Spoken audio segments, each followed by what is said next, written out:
Eh bien bonjour à toutes et à tous. Comme vous le savez, le 5 mai 2021 marque le bicentenaire de la mort de Napoléon Ier, mort à Sainte-Hélène, cette île au milieu de l'Atlantique, possession britannique, et qui est décédé le 5 mai 1821. Alors la commémoration, la célébration de ce bicentenaire a été l'objet de beaucoup de polémiques, avec une grande prudence des autorités de l'État.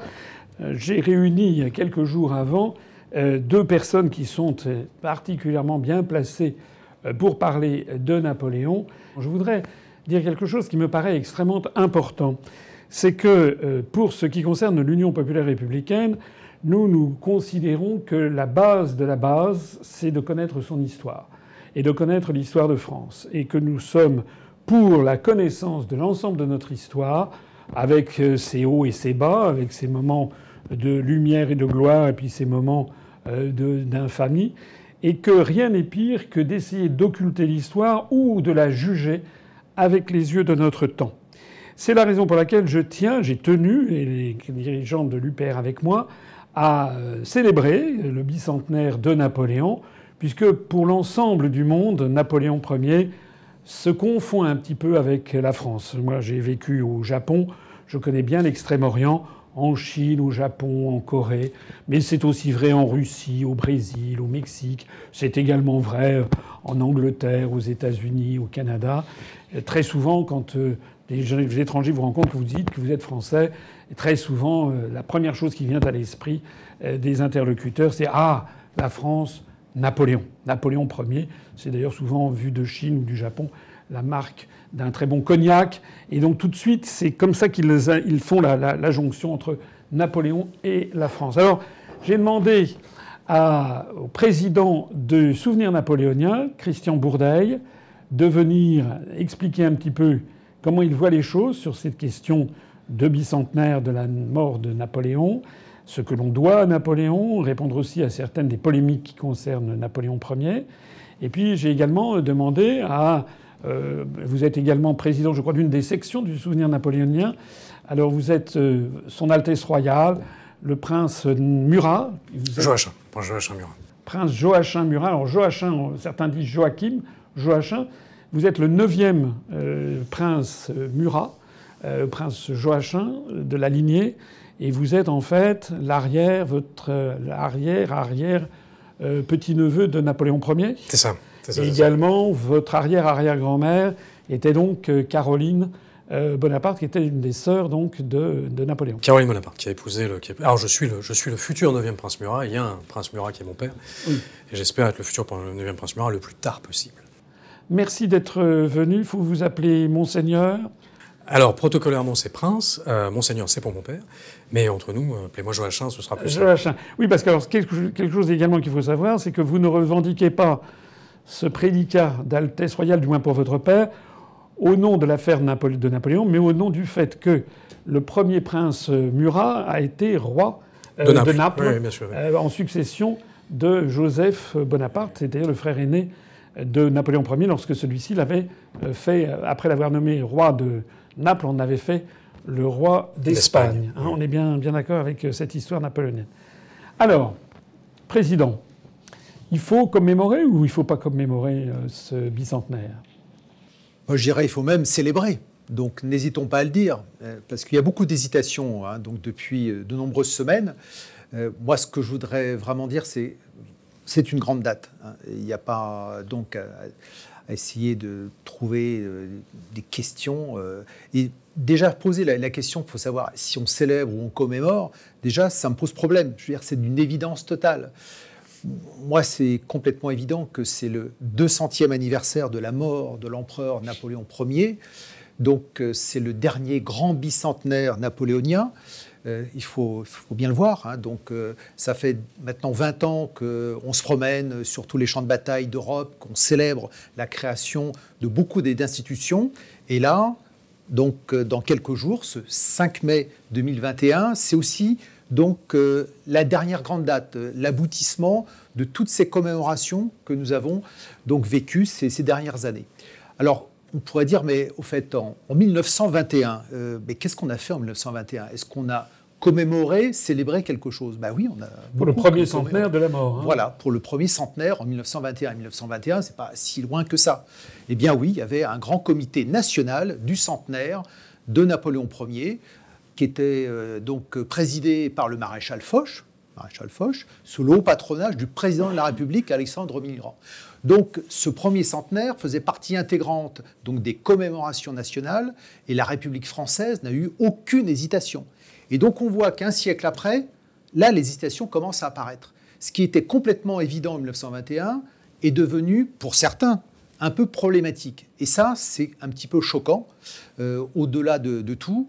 Comme vous l'avez dit, Napoléon, c'est non seulement une figure française, une haute figure française, mais c'est une figure qui associe donc la France donc dans le monde entier. Tout le monde connaît ce hiéroglyphe qui est donc la forme du chapeau de Napoléon. Vous montrez le chapeau de Napoléon, vous faites un petit dessin à n'importe qui dans le monde, c'est le chapeau de Napoléon. Et donc là, se poser cette question, c'est déjà donc très problématique.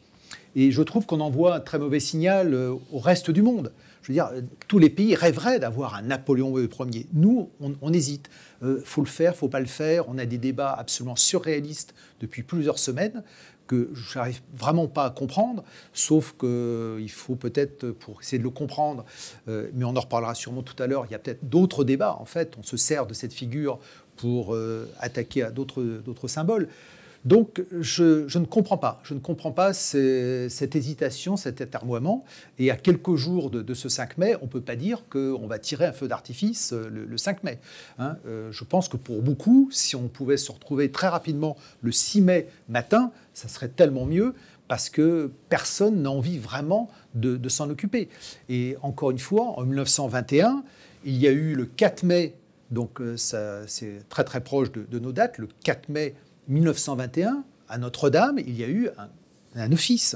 Vous imaginez aujourd'hui, hein, si on envisageait ce genre de choses. Il y a eu une commémoration, le 5 mai 1921, à l'Arc de Triomphe, avec tous nos maréchaux de l'époque.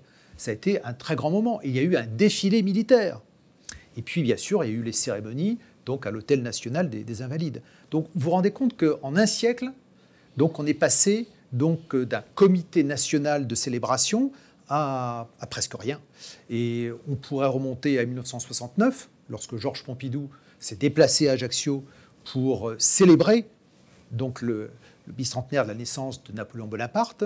En 2019, c'était le 250e anniversaire. Il n'y avait pas grand monde. Et on a fait ça très rapidement. Le président de la République, bien sûr, ne s'était pas déplacé. Il y a juste le président du Sénat qui a fait une courte apparition, mais on ne peut pas dire que ça a eu un retentissement national. Et là, nous sommes donc à quelques jours du 5 mai et on se pose beaucoup de questions. Alors certes, il y aura une grande exposition donc, à la Villette, il y a une exposition au musée de l'Armée, mais au niveau des autorités, personne n'a envie de s'engager réellement. On nous promet un discours du président de la République. Va-t-il venir déposer une gerbe au pied du tombeau de l'empereur? Je n'en sais rien. Tout cela n'est pas du tout préparé. On est dans l'impréparation la plus totale. Pour aller dans votre sens, on a retrouvé à l'INA, à l'Institut national de l'audiovisuel, le moment où Georges Pompidou, président de la République, s'est rendu à Ajaccio et il est reçu par le maire d'Ajaccio pour notamment commémorer le bicentenaire de la naissance de Napoléon Ier. C'était en 1969, c'était donc il y a 52 ans. Vous allez voir comment, en l'espace de 52 ans, eh bien, la France, l'état d'esprit, notamment des pouvoirs publics et des médias, a profondément changé. Regardez ce petit passage. Nous avons connu, depuis quelques 200 ans, beaucoup de régimes. Mais, à travers tous ces régimes, s'est manifesté, s'est créé l'unité nationale et la ferveur de tout notre peuple autour de son drapeau et autour de la patrie. Or, dans ce travail d'unification de la nation, dans ce travail de réconciliation de tous les Français, Napoléon a joué un rôle important et même décisif. mais il m'est agréable de vous le dire, monsieur le maire, ici, dans cet hôtel de ville, en présence de vous, de votre conseil municipal et de tous ceux qui sont et restent profondément attachés au souvenir de Napoléon Bonaparte. Comment d'ailleurs pourrait-il en être autrement lorsqu'un homme de ce génie, de cette taille, vient anoblir par sa naissance et par son action toute une ville, toute une île, toute une race et toute une nation. On imagine peu M. Macron tenir ce genre de discours 52 ans après, à la suite de Georges Pompidou. Pour ce qui me concerne, j'ai tenu à inviter M. Bourdeil et le prince Joachim parce que j'ai été personnellement scandalisé. En 2005, j'étais en Royaume-Uni et je voyais que partout on célébrait, au mois de juin, pendant l'été, on célébrait la victoire britannique de Trafalgar. Victoire britannique sur les armées françaises, sur la marine française. D'ailleurs, Trafalgar est une date décisive, en fait, dans l'histoire du Premier Empire, puisqu'on peut dire qu'à partir de Trafalgar, la France a été privée d'un élément absolument décisif pour neutraliser le Royaume-Uni, que Napoléon, jusqu'à la fin, portera comme un fardeau cette défaite. Et il suffit de relire ce qu'en disait Jacques Bainville. Eh bien, lors de Trafalgar, la France, c'était du temps de Jacques Chirac, avait envoyé le porte-avions Charles de Gaulle célébrer la victoire de Trafalgar, c'est-à-dire une défaite française. C'est quand même assez extraordinaire d'aller célébrer une défaite française. Mais le plus extraordinaire, c'était que quelques mois après, toujours en 2005, c'est-à-dire le 2 décembre 1805, on fêtait le 2 décembre 2005 le bicentenaire de la bataille d'Austerlitz, qui reste, quant à elle, l'une des plus grandes victoires des armées françaises de tous les temps, qui est donnée en modèle dans toutes les académies militaires à travers le monde. Eh bien, Austerlitz se trouve en Moravie, c'est-à-dire au sud-est de la République tchèque. Les Tchèques et puis un certain nombre de parties prenantes, notamment d'Autrichiens, de Prussiens, d'Allemands, de Russes, voulaient commémorer cette bataille d'Austerlitz. Eh bien, la France, toujours sous Jacques Chirac, a refusé, en fait, d'aller commémorer Austerlitz. Donc, il y a une espèce de je ne sais pas, on va essayer d'expliquer cela tout de suite. Il y a une espèce de honte nationale à célébrer nos victoires et en revanche une espèce de dilection morbide pour célébrer nos défaites, un peu comme si on voulait en fait casser dans l'esprit du peuple français l'idée même que la France puisse être un grand pays. Qu'est-ce que vous en pensez, Joachim ? Monsieur Asselineau, vous rappelez effectivement ce très malheureux épisode dans la série des commémorations de 2005. Donc, puisque que s'est-il passé durant ces 52 ans entre les célébrations de 1969 magnifiquement portées par le président Pompidou et aujourd'hui, ces 52 ans, il s'est passé tout simplement la jurisprudence Chirac. Donc, à partir du mandat de Jacques Chirac, on est rentré dans la repentance à outrance. On s'est mis à patauger dans la repentance littéralement. On a fait des lois sur la repentance. Et effectivement, je me souviens très très bien, en 2005, il a interdit la commémoration d'Austerlitz et envoyé un porte-avions, c'est-à-dire beaucoup d'argent du contribuable, pour aider les Anglais à célébrer Trafalgar. J'étais avec mon cousin, le prince Jean-Christophe Napoléon à l'époque, place Vendôme, le seul endroit où il y a eu une petite cérémonie pour Austerlitz en 2005 sur le sol français, avec la Saint-Cyrienne, qui est une association privée, qui est en fait l'association de Saint-Cyr. Et donc l'armée était là, mais au nom d'une association privée. Alors ça, c'est la jurisprudence Chirac, dont je vous rappelle que Jacques Julliard l'a très, très, très justement nommé, je trouve. Jacques Chirac, ce clairon qui ne sonne que les retraites. Et là, bon, il a eu son moment napoléonien quand il a eu un peu de panache en refusant l'intervention en Irak. Bon, très bien, reconnu son... Mais en tous les cas, sur l'espèce de marécage dans lequel on est aujourd'hui, sur la fierté qu'on peut avoir à être français, sur cet outil d'intégration absolument essentiel qui est l'amour de l'histoire de France, Jacques Chirac l'a tout simplement déconstruit, ce qui est un mot à la mode, j'ai compris, dans les états-majors présidentiels en ce moment, même encore aujourd'hui, la déconstruction. Alors quand on attaque Napoléon, qu'est-ce qu'on attaque vraiment ? Puisque le président Bourdais l'a magnifiquement dit, Napoléon, il ne faut pas le commémorer, il faut le célébrer. Alors pourquoi il faut le célébrer ? C'est pas mon Dieu, il faut célébrer une France qui dominait, une France qui doit redominer le monde, c'est le plus important. C'est pas du tout ça. Et je retiens évidemment à rassurer tout de suite M. Apathy, qui avait très peur que le sentiment de grandeur pousse les Français à reconquérir l'Italie, et qui proposait d'ailleurs de raser le château de Versailles, puisque c'était un symbole de la grandeur française. Donc n'ayez pas peur de ces Français, de ces Gaulois de toutes origines, indomptables et incontrôlables, qui, sous prétexte qu'on leur ferait flamboyer le leurre de la gloire, se mettraient à vouloir envahir la Pologne.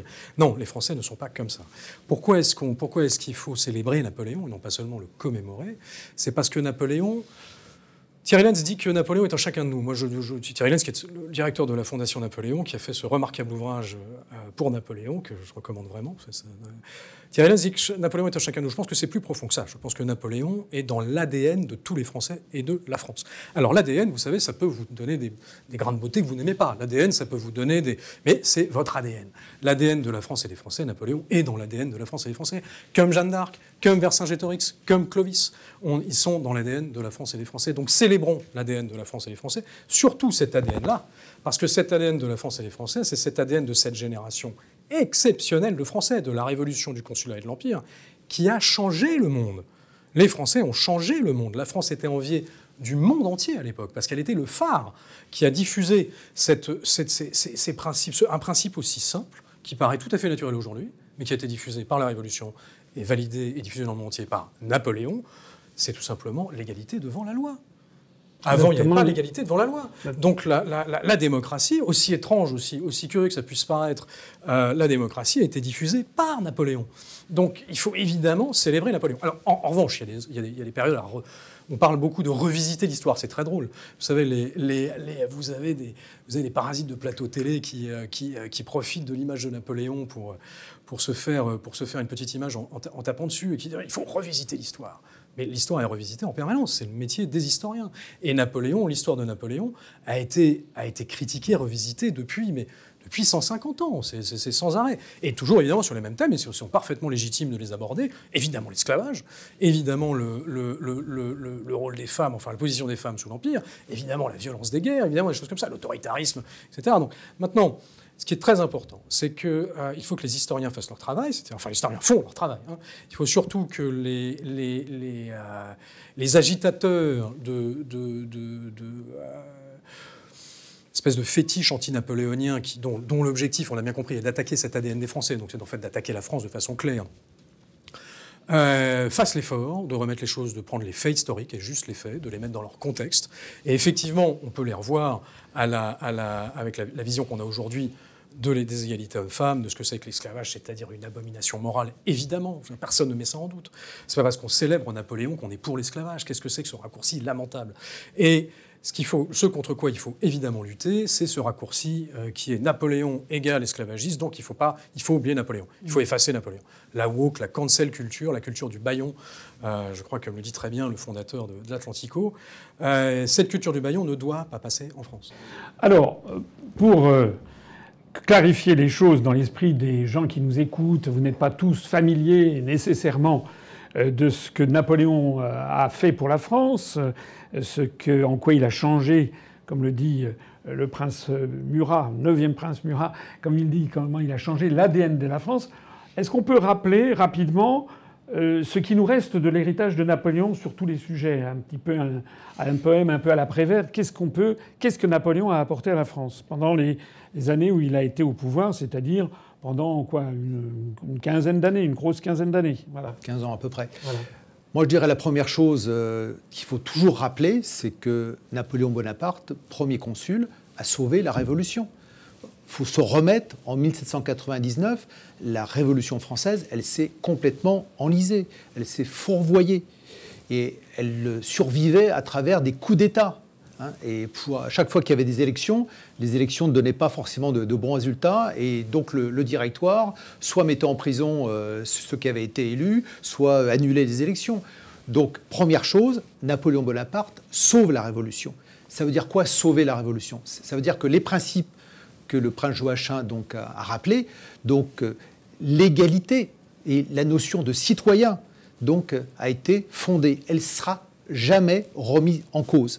Imaginons qu'un roi de France soit revenu en 1800 au lieu du premier consul, il pouvait encore remettre tout ça en cause. 15 ans après, c'était plus possible. Et plus aucun roi, Louis XVIII ou Charles X, et plus personne n'a osé remettre en cause donc, ce principe donc, de liberté pour le citoyen. Donc, sauver la Révolution. Alors, c'est ça. Et là, on touche déjà une problématique. C'est que pour nos grands turiféraires de la Révolution, c'est une révolution qui se termine par un grand consulat. Et ça ne fait pas bien. Ben oui, la Révolution française a été un échec. Au départ, on a ouvert de grands dossiers tout à fait intéressants, bien évidemment. On n'a pas été capable de mener à bien. Et un des dossiers, c'est ce fameux Code civil. Le Code civil, c'est quoi? C'est notre règle de vie de tous les jours. Quand on est, donc son nom est porté sur un état civil. Jadis, c'était monsieur le curé qui, dans la paroisse, alors valait mieux être catholique. Si on était juif, protestant ou musulman, on n'existait pas. Donc, à partir de là, du Code civil, c'est la règle du jeu de tous les jours. Donc, comment on est, comment on vit, comment on meurt, comment on hérite, c'est le Code civil. Eh ben, les révolutionnaires français, je suis désolé de le dire, j'aurais bien aimé que ce soit nos grands héros révolutionnaires. Ils ont été incapables de le faire. Seul Napoléon Bonaparte, avec plusieurs années de travail, hein, ça n'a pas été évident, mais lui, il l'a mis en œuvre. Et ce que je dis toujours, c'est que Napoléon Bonaparte est celui qui sauve la Révolution et surtout qui mène à bien des réformes, ce qui n'est pas forcément évident. Même 200 ans après, on voit que mener des réformes à bien, c'est pas toujours complètement évident. Alors des réformes, il y en a plein. Bien évidemment, je voudrais vous parler du bac, parce que le bac approche. Ben, le baccalauréat, c'est Napoléon. Les lycées, c'est Napoléon. Donc on a parlé du Code civil.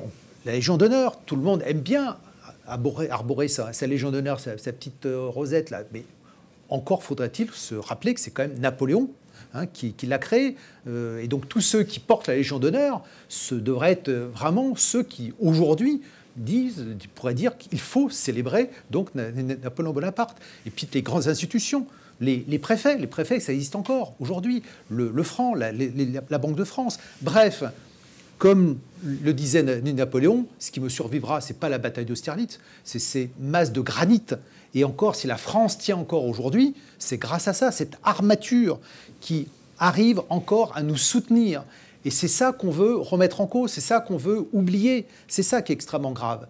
Et je trouve qu'on envoie un très mauvais signal au reste du monde, aux Turcs, aux Chinois, aux Russes, à qui vous voulez. Ah tiens, les Français n'osent plus célébrer Napoléon. Il y a un problème, il y a un problème.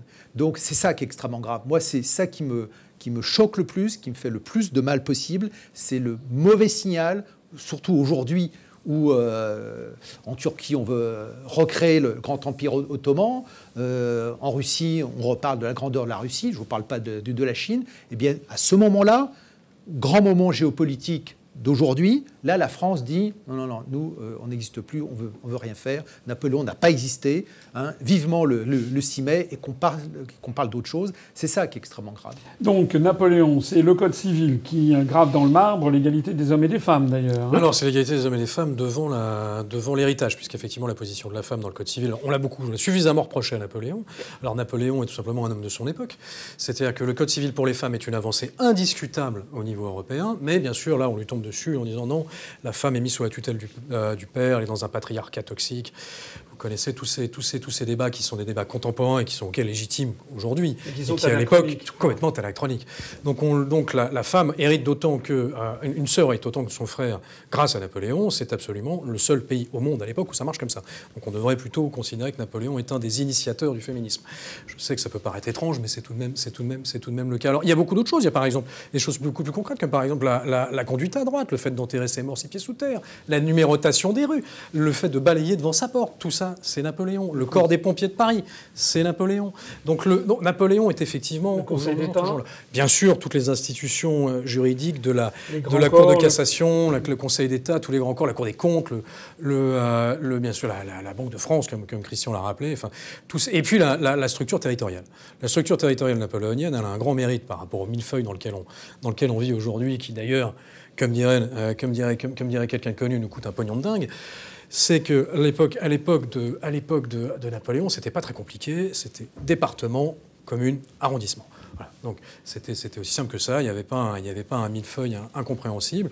Et la création des régions a probablement été une idée à laquelle il faudrait ressonger. Mais c'est un autre débat.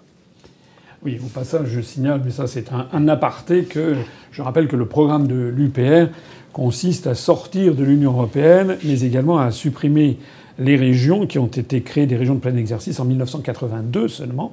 Auparavant, elles avaient été recréées sous Pétain, puis supprimées à la Libération, puis recréées sous Pompidou en 72 sous forme d'établissement public régional, c'est-à-dire un petit établissement administratif avec quelques dizaines de personnes. Maintenant, c'est devenu des monstres, avec des quantités d'élus, avec des quantités de responsables, chacun ayant sa voiture de fonction, son chef de cabinet, etc.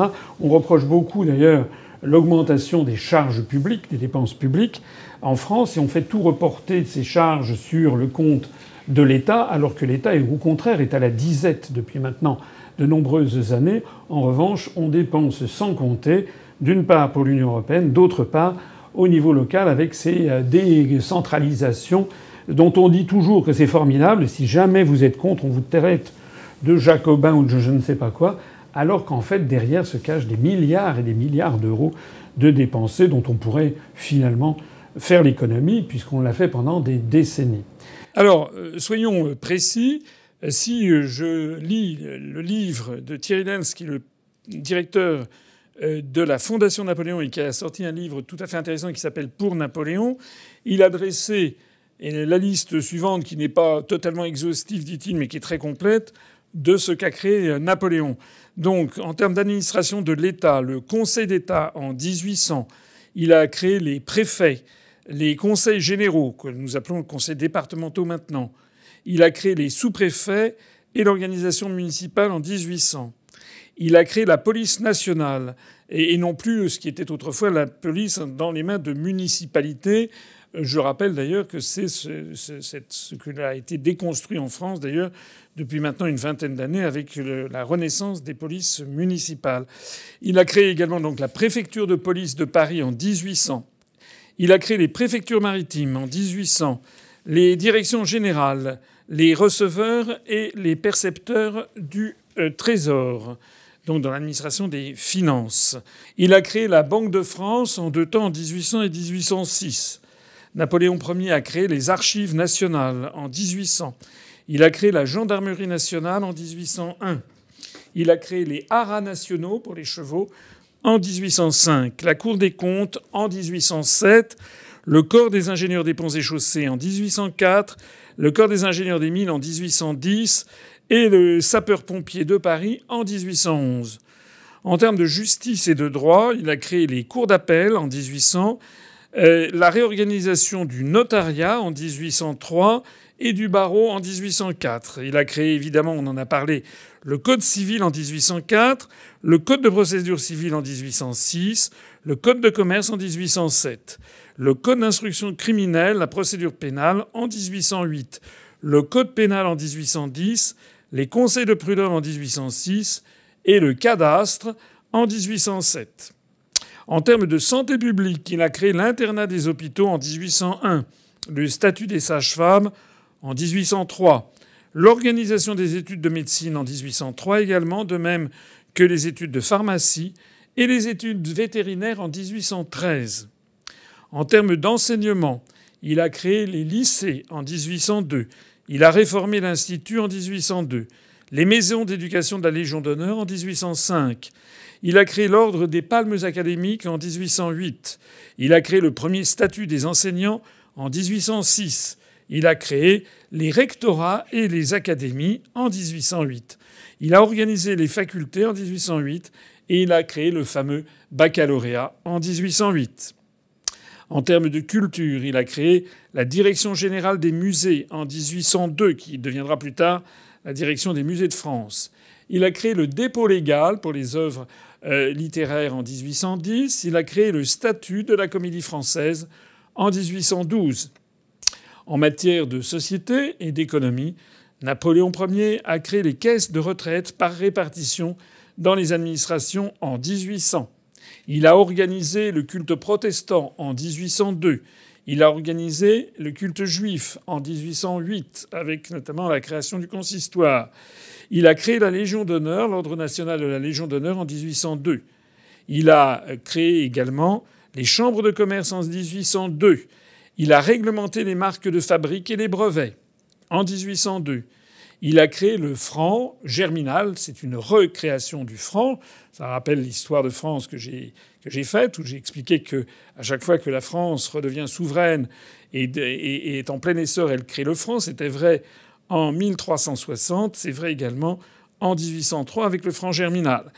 Il a réglementé les cimetières et les inhumations en 1804, avec notamment cette obligation de placer les cadavres des défunts à 6 pieds sous terre.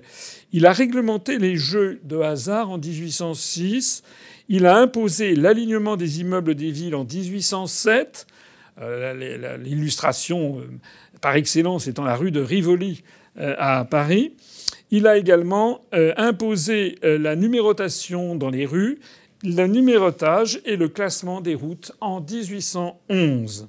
Donc, Napoléon, il a fait beaucoup de choses, finalement. Alors, il y a maintenant les problèmes qu'on lui reproche avec les yeux de 2021, de 2020, avec donc un certain nombre de lobbies, de mouvements qui, profitant de la mode déconstructiviste, attaquent Napoléon sur quelques sujets principaux. Il y a le rétablissement de l'esclavage, il y a le nombre de morts faits en France, il y a peut-être des soupçons de racisme ou d'antisémitisme. J'ai vu que Mme Clémentine Autain disait que Napoléon avait été antisémite. Alors, est-ce que vous pouvez répondre à ces différents points ? Écoutez, on va essayer de répondre. En tout cas, première réaction, c'est faire de l'histoire. On l'a dit, on fait de l'histoire depuis 200 ans. L'histoire, c'est pas un tribunal. C'est ça, je voudrais vraiment insister là-dessus. On n'est pas là tous les jours, hein, on n'est pas le comité de salut public, hein, avec une guillotine pas très loin, et on essaie de savoir s'il va être guillotiné ou pas. Hein. Donc faire de l'histoire, c'est d'abord avoir une vision objective des choses. Et la vision objective, elle n'est pas là. Dès qu'on parle donc de ces différents sujets, c'est pas du tout pour faire de l'histoire, c'est pour condamner. Il fallait bien trouver quelque chose.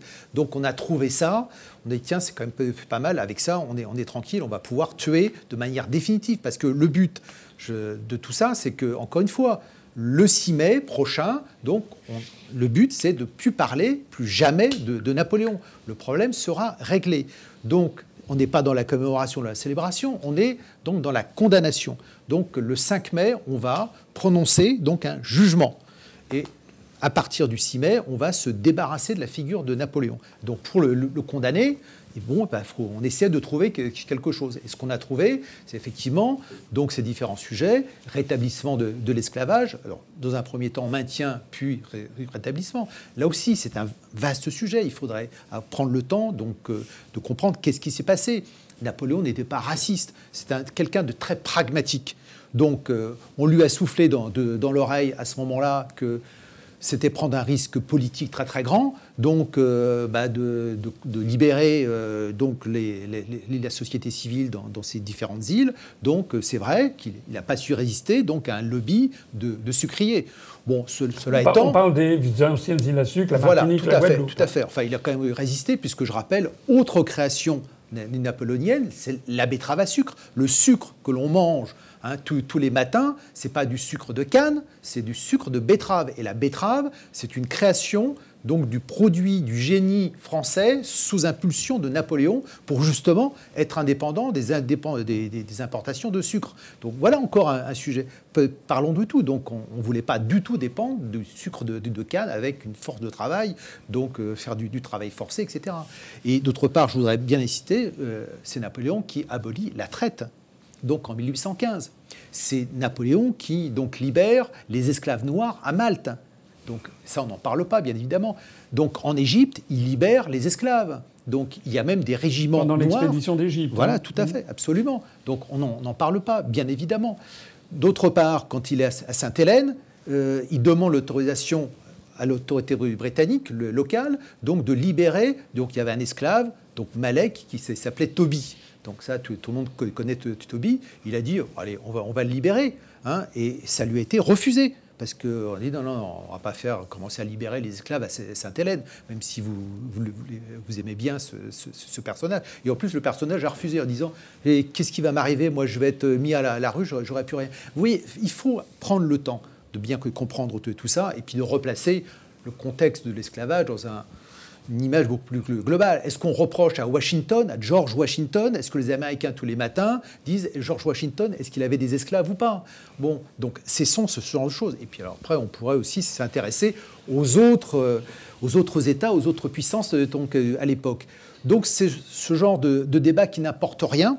Encore une fois, moi je ne suis pas là pour dire que Napoléon il a fait que des choses extraordinaires. C'est pas Jésus-Christ qui fait que des choses. Il a commis des erreurs et on le sait tous. On ne veut pas exclure les erreurs. La campagne de Russie, pas dire que c'est quelque chose de tout à fait génial. Bon, il a fait des erreurs, mais encore une fois, regardons ce qu'il a apporté. Il n'a pas détruit la France, il a construit la France. On en parlait donc à l'instant. C'est pas un destructeur, Napoléon, c'est un constructeur. Alors évitons effectivement les anachronismes. Pour que nos auditeurs voient bien les choses, il faut essayer de se replacer à l'époque de Napoléon ou à la fin du XVIIIe siècle. À la fin du XVIIIe siècle, le premier pays au monde à avoir aboli à la fois l'esclavage et la traite, c'est-à-dire le commerce, faire venir les esclaves d'Afrique, et la traite, c'est ça la traite et l'esclavage, je l'ai utilisé comme main-d'œuvre sur place.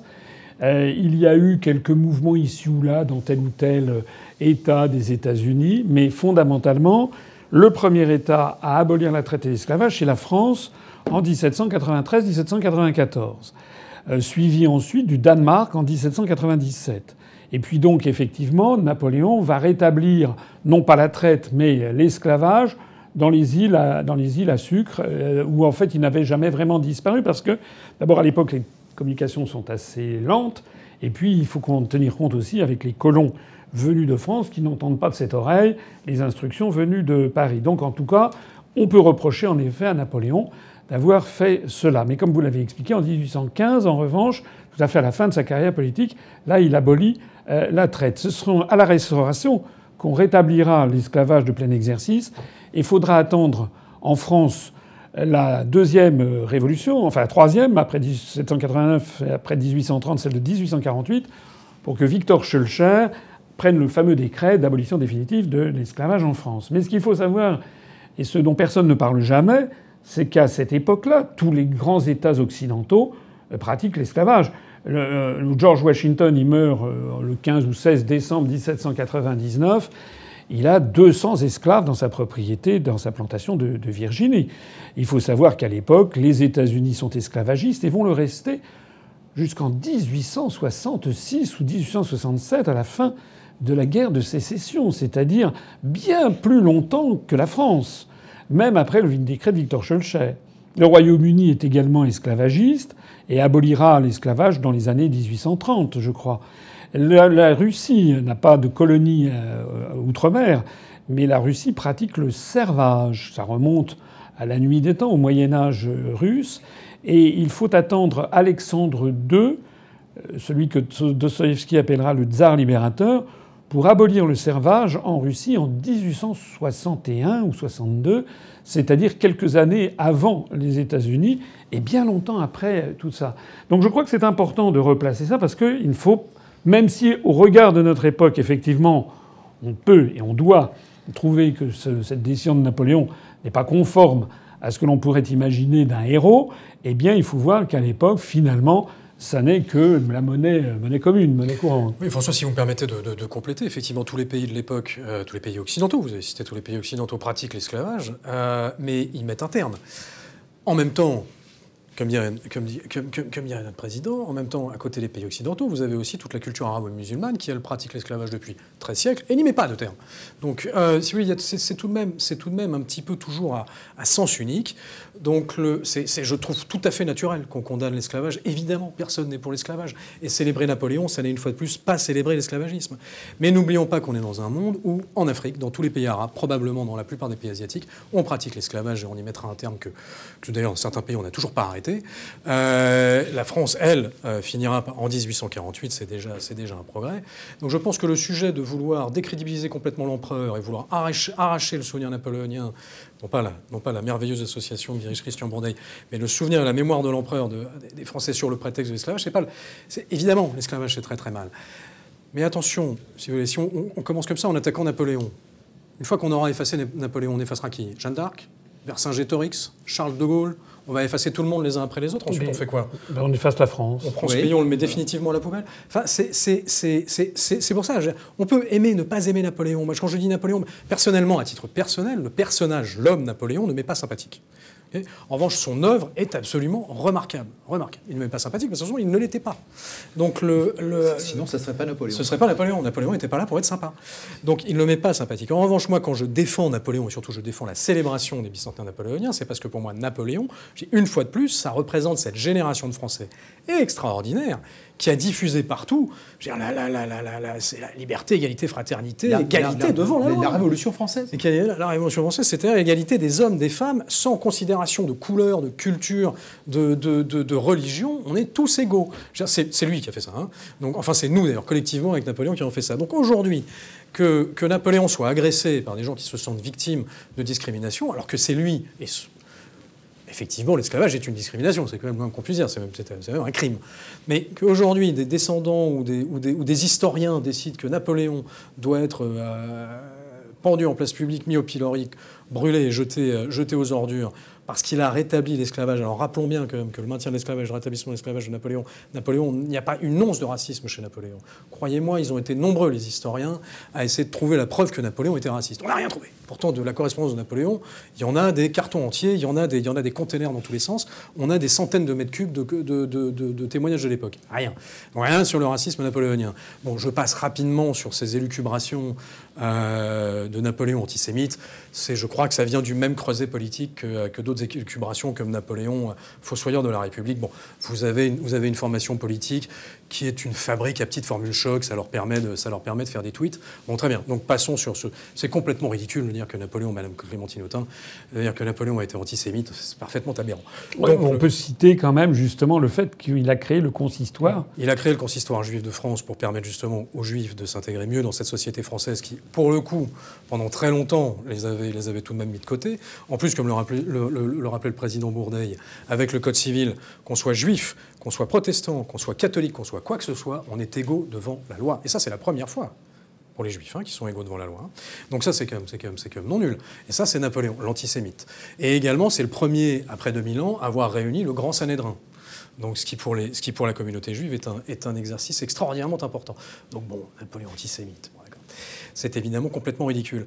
Sur l'esclavage, donc Napoléon n'est absolument pas raciste. Il a toujours été contre l'esclavage, puisque Christian le rappelait très bien, il a libéré humainement, il est contre l'esclavage, il a libéré. Il n'avait pas d'esclaves lui-même. Non, bien sûr. Je dis ça parce que on va finir par lui retrouver. Non, mais parce que Washington, quand il est mort, il avait 200 esclaves. Vous allez voir que tout ça nous en revanche. J'aimerais des travailleurs forcés sur ces plantations. C'est là que je voulais en venir. J'aimerais voir ceux qui nous donnent des leçons sur Napoléon exiger que les États-Unis d'Amérique débaptisent leur capitale, débaptisent l'État de Washington, etc. Je pense que ça va venir. Ah bon la volonté de débaptiser Washington, pour appeler ça... Je sais pas, il y a des noms qui peuvent se proposer, mais je pense qu'ils débaptiseront Washington un jour ou l'autre, si, parce que je pense qu'ils sont partis dans un délire de cancel culture aux États-Unis qui ne connaîtra pas de limite. Donc je pense qu'ils en sont qu'au début, pour être tout à fait honnête. Il faut surtout pas que ça arrive en France, parce que sinon ça va être épouvantable. Napoléon rétablit l'esclavage dans les colonies en 1802, alors qu'il a toujours lutté contre les lobbies de l'époque, d'ailleurs portés essentiellement par Talleyrand, qui était payé par les lobbies du sucre. Il a toujours lutté en disant non, il n'est pas question que je rétablisse l'esclavage dans les endroits où il a été. Donc vous dites c'est plutôt Talleyrand, hein? Ah oui, c'est Talleyrand. Oui, c'est pas Joséphine. Non, Joséphine n'y est pour rien. Alors la pauvre Joséphine pour rien. Était d'origine elle y est pour rien. Oui, mais elle y est vraiment pour rien. La pauvre, d'ailleurs, on a décapité sa statue, c'est terminé. Les autorités de la République sur place ont complètement abandonné le projet de remettre la tête de Joséphine sur sa statue. Elle va être décapitée. Bon. Enfin bon. Non, mais Joséphine n'y est vraiment pour rien, ou en tous les cas, je ne crois pas qu'il soit pour grand-chose, mais de tous les historiens sérieux sur la question, non, elle y est pour rien. Non, c'est Talleyrand, le lobby du sucre qui cherchait à rétablir l'esclavage, etc. Bon, Napoléon s'y est toujours opposé jusqu'en 1802. Qu'est-ce qui se passe en 1802 ? Eh bien, Toussaint Louverture, qui avait juré fidélité à la République, décide de faire sécession de l'île de Saint-Domingue et de faire indépendance. Et alors là, il touche à quelque chose à laquelle il ne fallait pas toucher, l'intégrité du territoire, ce qui pour Napoléon est inattaquable. Donc là, il dit ok, très bien. Allez, pam, on tape, on rétablit et on arrête cette émeute. Donc Toussaint Louverture, qui est évidemment un personnage formidable dans les mémoires mondiales, c'est un immense général, il a été superbe. Toussaint Louverture met fin à l'esclavage, mais établit le travail forcé. Le travail forcé à la place de l'esclavage, c'est-à-dire que vous n'êtes toujours pas payé, vous n'avez toujours pas le droit de sortir des plantations et vous n'avez toujours pas le droit de vous marier. Je ne vois pas la différence à part le terme. Vous vous rappelez peut-être Toussaint Louverture pour nos Toussaint auditeurs. Louverture, qui était donc le leader de l'indépendance de ce qui va devenir plus tard l'île d'Haïti, qui était le leader de Saint-Domingue et qui avait prêté serment de fidélité à la République et qui décide donc finalement de faire sécession. Après tout, il a le droit. Hein, et qui était lui-même d'origine de Saint-Domingue. Était de Saint-Domingue, oui, absolument. C'était un haïtien, oui, un général français de Saint-Domingue, absolument. Oui, la fameuse République raciste qui a des généraux noirs, mais elle est très raciste. Ça, c'est important de le souligner. Et d'ailleurs, dans les armées de la métropole qui vont se battre contre les indépendantistes de Saint-Domingue, il y a également des soldats d'origine africaine et des soldats métis qui sont du côté des troupes métropolitaines. Donc il y a eu des abus, il y a toujours des abus dans une guerre, évidemment, mais c'est pas une guerre raciste. C'est une guerre dont l'objectif n'est pas de tuer les Noirs parce qu'ils sont noirs. L'objectif n'est pas de rétablir l'esclavage des Noirs parce que c'est simplement parce que l'indépendance, non, les gars. Non, ça c'est pas possible. Il y a l'intégrité du territoire et Napoléon a des intérêts géopolitiques à préserver dans les Caraïbes, l'accès aux États-Unis, la lutte contre l'Angleterre, qui font que. Et d'ailleurs, s'il y a eu un massacre strictement raciste, c'est-à-dire où on a tué des gens pour leur couleur de peau, c'est également à Haïti, effectivement. Mais alors, ça a été fait par M. Dessalines, Jean-Jacques Dessalines, qui a été le premier chef d'État d'Haïti, et qui, lui, donc on ne nous trompe pas, de février à avril 1804, donc on est en 1804, de février à 1804, a lancé tout simplement un massacre de tous les Blancs, parce qu'ils étaient Blancs, en ne conservant que les médecins. Donc il a gardé que les médecins. Hommes, femmes, enfants, terminé. Ça a été une boucherie. Le même Dessalines qui se proclame empereur d'Haïti sous le nom de Jacques Ier. Donc il n'y a pas de racisme chez Napoléon. Le fait de effectivement maintenir ou rétablir l'esclavage est une faute morale. Bien évidemment, personne n'est pour l'esclavage, complètement stupide, est une faute morale, mais qui s'explique dans un contexte géopolitique de maintien de l'intégrité du territoire français. Si je peux rajouter, donc un mot, puisqu'on a parlé un petit peu d'antisémitisme. Qu'est-ce qui s'est passé en 1921 ? Je reviens toujours à 1921, à Varsovie. Le 5 mai 1921, il y a une grande conférence organisée par l'association des commerçants juifs de Varsovie qui font une conférence sur Napoléon Ier et les Juifs, parce que Napoléon Ier a libéré les Juifs du ghetto juif de Varsovie. Voilà, c'est une libération pour les Juifs. Vous pouvez demander à tous les Juifs. Hein. C'est pas, vous diront tous que Napoléon a libéré les Juifs. Là, vous savez, c'est la vieille méthode stalinienne, ce qui n'étonnera personne de la part d'élus de la France insoumise, qui est de dire traitez votre adversaire de fasciste, le temps qu'il prenne à se justifier de ne pas être fasciste, vous aurez le temps de trouver autre chose pour l'embêter. Je suis désolé, on n'a pas la mémoire de Napoléon n'a pas à justifier d'antisémitisme, absolument pas. Les faits parlent d'eux-mêmes, c'est une évidence. Napoléon n'était pas antisémite. Alors, autre chose, on reproche à Napoléon Ier d'avoir été à l'origine de centaines de milliers de morts avec ces guerres incessantes à travers tout l'Empire. Alors, qu'est-ce qu'on peut répondre à cela ? Déjà, on pourrait me dire la France était moins peuplée en 1815 qu'en 1800. C'est pas le cas, déjà. Bon, déjà, non mais vaut mieux le dire parce que dans le livre de M. Jospin, M. Jospin dit exactement le contraire, en disant la France a été dépeuplée à cause de Napoléon. Donc là encore, c'est toujours le même procès. Il faut faire de Napoléon donc un massacreur, et donc il faut se mettre toujours auprès de ces pauvres victimes. Les guerres de Napoléon, premièrement, c'est les guerres de la Révolution et de l'Empire. C'est la Révolution. C'est M. Dumouriez qui déclare la guerre à l'Europe. C'est pas Napoléon. Et Napoléon, quand il devient premier consul, il est attaqué, c'est à Marengo. C'est pas lui qui a déclenché la guerre. Il avait autre chose à faire que de déclencher une guerre. Et si on regarde, quasiment la totalité en dehors de la campagne de Russie, il a été attaqué. Austerlitz, c'est pas lui qui a dit tiens, je pars à la conquête de l'Europe centrale. Donc il faut aussi guerre de la Révolution et de l'Empire. Et puis, un fait, c'est que, souvent, on ne mourrait pas sur les champs de bataille, mais on mourrait soit des marches, ou alors des suites, donc un combat où, malheureusement, à l'époque, la médecine était assez déficiente.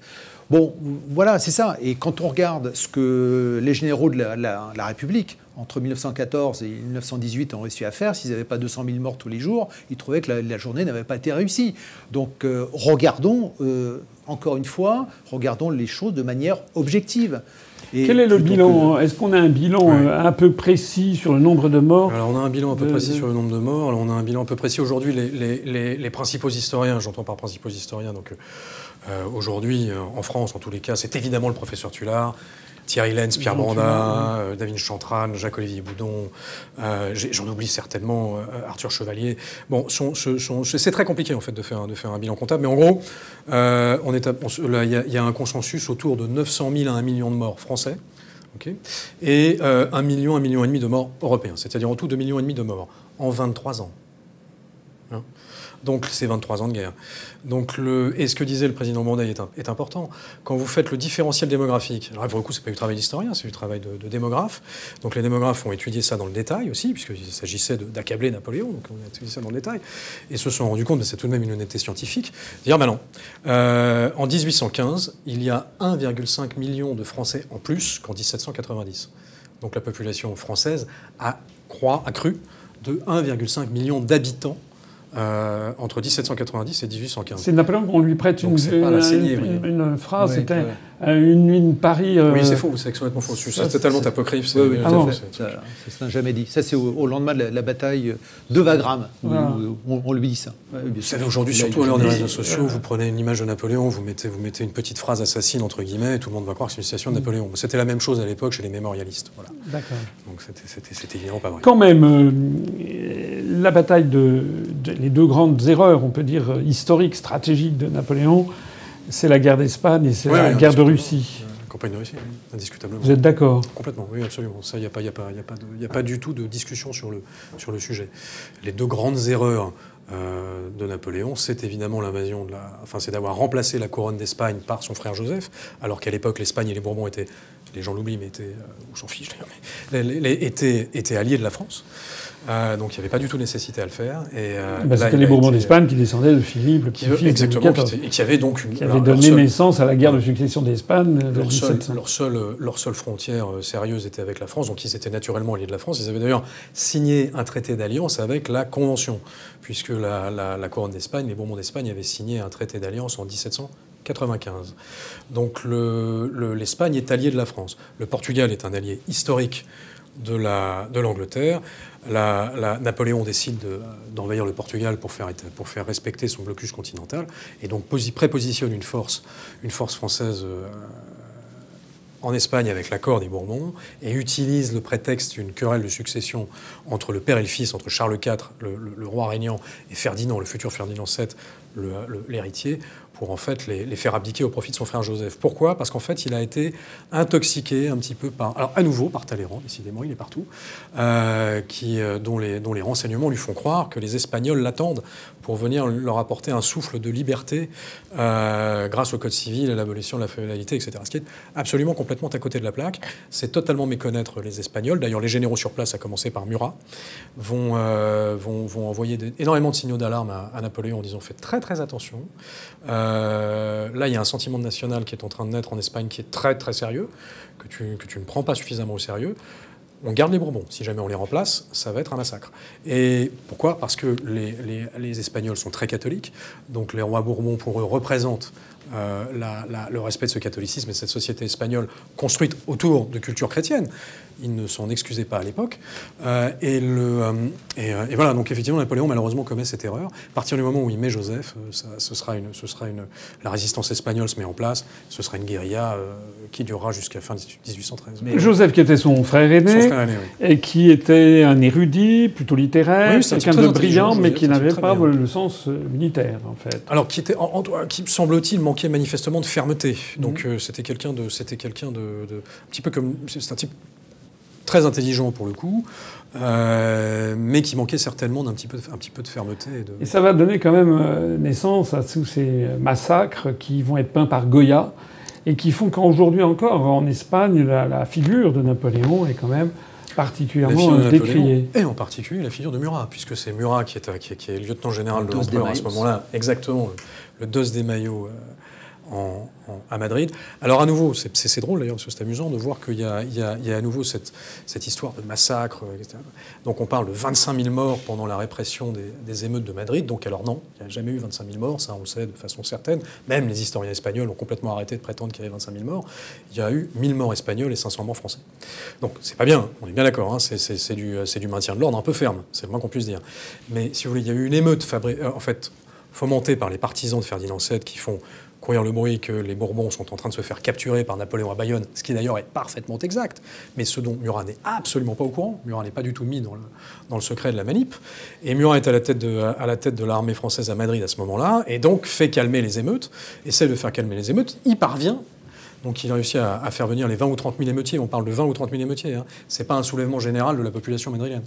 De 20 ou 30 000 émeutiers, il y parvient, il arrive à les circonscrire à la Puerta del Sol. Et là, pas de peau, pas de chance, un coup de feu part et tue le Mamelouk Mustapha. Alors, à nouveau, les fameuses armées racistes de l'Empire, donc le Mamelouk Mustapha, qui est adoré par ses frères d'armes, qui est adoré par ses compagnons, et qui, quand il voit le Mamelouk Mustapha abattu, se mettent à sabrer la foule. Donc c'est à partir de là que nos auditeurs comprennent bien. Le Mamelouk Mustapha, donc c'est un soldat de l'armée française, d'origine égyptienne, que Napoléon a pris dans ses valises en revenant de l'expédition d'Égypte. Qui a suivi Napoléon, après l'expédition d'Égypte. Parce que lui, Napoléon, justement, les Égyptiens, les Arabes qui ont donc combattu avec lui, il les a pas abandonnés donc en Égypte. Il les a ramenés aussi donc en France. Donc, pendant qu'on en est à parler des liens de Napoléon avec le monde arabe, il y a des gens qui disent qu'il s'intéressait beaucoup à l'islam. Certains vont même jusqu'à dire qu'il se serait converti, qu'il serait devenu musulman. Qu'est-ce qu'on peut dire sur ces liens entre Napoléon et le monde arabe ? Encore une fois, une grande fascination. Donc ça, c'est tout à fait évident. Et un grand respect donc, de la culture égyptienne, de la culture arabe. Une grande fascination aussi pour ce que le prophète Mohammed a réussi à faire. Parce qu'il est parti de rien, comme lui, du fin fond du désert, avec le succès qu'il a eu. Donc un très grand respect. Donc là aussi, c'est pas quelqu'un qui s'est attaqué à la religion musulmane, pas du tout. Quand il est arrivé en Égypte, il a bien dit aux soldats, vous allez respecter, comme vous l'avez fait en Italie, ici, ce sont des musulmans. En Italie, c'était quelques catholiques. Vous faites la même chose. Et à aucun moment, il y a eu cette volonté, là aussi, d'éradiquer quoi que ce soit. Encore une fois, Napoléon, c'est quelqu'un de pragmatique. Il a toujours dit, il a dit, moi je suis catholique en Italie, je suis musulman en Égypte, parce que c'est nécessaire. Il n'était pas un croyant, mais il avait une vision, comme on l'avait à l'époque, du grand architecte de l'univers. Après, les formes très concrètes, il était prêt à s'adapter à tout. Et c'est pour ça qu'il était pragmatique avec toutes les religions. Il n'y avait aucun interdit à qui que ce soit d'exercer sa propre religion. Mais il y avait une certaine fascination. Ça, c'est Napoléon fasciné par le monde arabe, fasciné aussi par l'Égypte ancienne.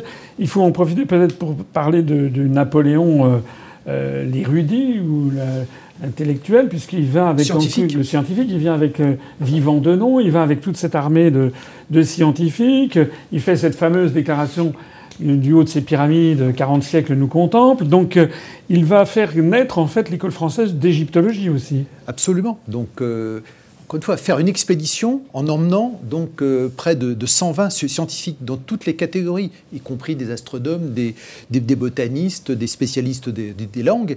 Et le but, qu'on a complètement oublié, parce que pourquoi il emmène ces scientifiques ? C'est pas pour leur dire je vais vous apporter la science, c'est pour faire de la science en Égypte, pour bénéficier de la science antique.